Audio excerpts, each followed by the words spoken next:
Okay, so I'm about to demonstrate how super simple it is to make kefir at home using a live culture. And I've got approximately 3 tablespoons of live kefir grains sitting at the bottom of this clean mason jar. And to this I'll be adding 2 to 2.5 cups of whole milk. And here's the brand that I use. It's Harmony Organic, so it's whole milk by Harmony Organic, pasteurized.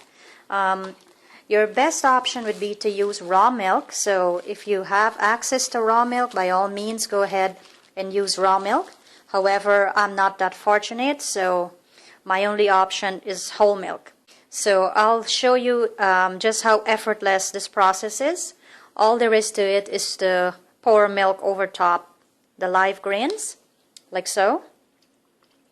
After pouring the milk over top the live grains, the next step is to secure the top of the jar, and it's recommended to use a breathable piece of fabric to allow the gases to escape during the fermentation process.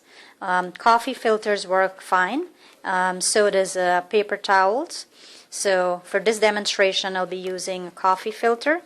And the next step would be to pick up a warm spot in your home for your kefir to ferment. So we'll do just that, and we'll be checking on it within 24 hours. So it's been 24 hours since our kefir has been fermenting, and it's ready to be strained. As you can see, it has taken on a consistency similar to that of drinkable yogurt or buttermilk, and you will notice a change in scent as well. It'll smell somewhat yeasty or a bit sour.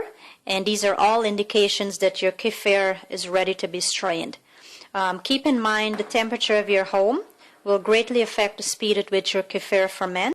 If the kefir begins to over-ferment, you'll notice pockets of whey starting to develop at the bottom of the jar. And I usually strain at this point because at this point it makes for a milder tasting kefir. The longer it sits out, the more tart or sour it becomes. So keep that in mind. And however, the whey itself, it's loaded with nutritious minerals and proteins from the milk. So whenever over fermentation takes place, I usually retain the whey with the strained kefir to take advantage of these minerals and proteins. And I use that to make smoothies.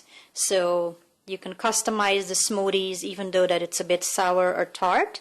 I add raw honey to sweeten it up. To strain your kefir, I strongly suggest using a plastic strainer because it makes the process very effortless to collect the kefir grains, and you'll see just what I mean. So I set the strainer over top a glass bowl like so, and we'll just go ahead and pour the kefir directly into the strainer. And as you can see, it collects every piece of grain.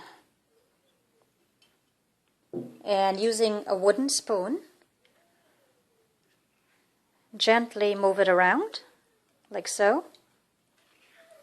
And as you can see, the grains are very visible there.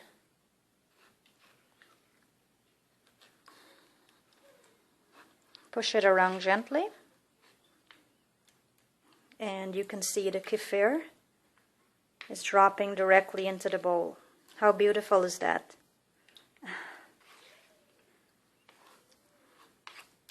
Yum. So there you have it.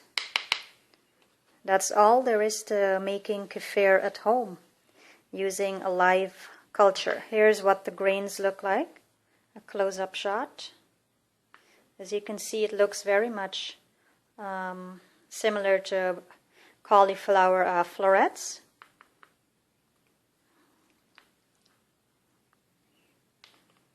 Here's a humongous one. Oh, how pretty.